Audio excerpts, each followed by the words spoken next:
నమస్తే. ఒక్కసారిగా షాద్ నగర్లో హైడ్రా తరహా కూల్చివేతలను మనం చూసాం. అసలు హైడ్రా తరహా కూల్చివేతలు అక్రమార్కుల గుండెల్లో ఇప్పటికే హడలెత్తిస్తున్నటువంటి పరిస్థితిని మనం చూస్తూ ఉన్నాం. మొత్తం రాష్ట్ర వ్యాప్తంగా ఉన్నటువంటి ఆక్రమణలను తీసేసేటువంటి ప్రయత్నంలో రేవంత్ సర్కారు స్పష్టంగా ముందుకు పోతున్నట్టు కనబడతా ఉంది. మనతో పాటుగా షాద్ నగర్ ఎమ్మెల్యే వీర్నపల్లి శంకర్ ఉన్నారు.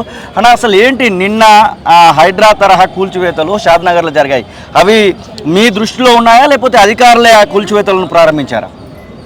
అంటే వాస్తవానికి అక్కడ NS7 పక్కన నేషనల్ హైవే ప్రక్కన ఒక చెరువు ఉంది. అదేవిధంగా R&B రోడ్లకు కొద్దిగా ఎంక్రోచ్మెంట్ అయినరు. ఫీడర్ ఛానల్కు సర్ప్లస్ వాటర్ పోకుండా అక్కడ అక్రమంగా కబ్జాలు చేసిరు. కాబట్టి నా దృష్టికి అది లింగారెడ్డిగూడెం విలేజ్, ఇద్దరు XMLలు ఉన్న విలేజ్ అది.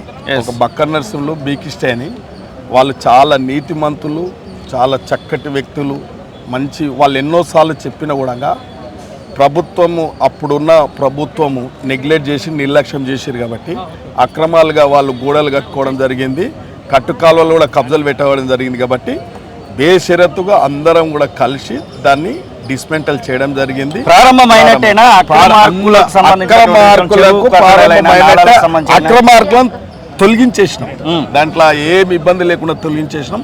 తావు లేదు, ఇంకా అక్రమాలకు తావు లేదు. చెరువులు కుంటలు కాపాడే బాధ్యత ఒక శాసనసభ్యునిగా, షాద్ నియోజకవర్గ ఎమ్మెల్యేగా నా బాధ్యతగా పడి తొలగించేసినాం.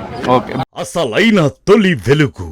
ఫాలో వాట్సాప్ @తొలి వెలుగు అఫీషియల్.